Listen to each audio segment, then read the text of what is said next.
Сиромашните граѓани тешко доаѓаат до правдата. Анализите на невладиниот сектор покажуваат дека законот за бесплатна правна помош е рестриктивен и тешко применлив во пракса, а преживува само благодарение на нив.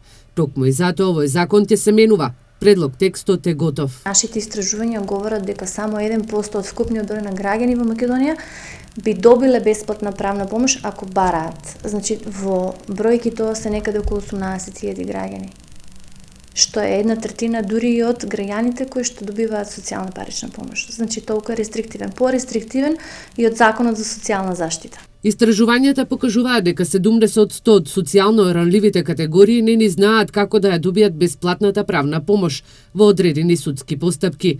Според невладиниот сектор и Министерството за правда, овој закон недоволно го промовира. Во изминатите 7 години Сдруженијата ги учеа граѓаните како да ја бараат правдата пред судовите.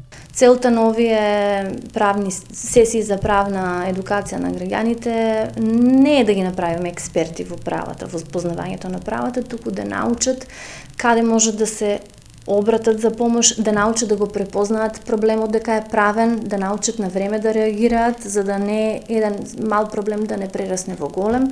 Во изминатите 18 месеци бесплатна правна помош побарале 1200 граѓани. Најчесто бараат совети од областа на имотно-правните односи и заштитата на децата, а во најголем број од случаите се и жртви на семено насилство.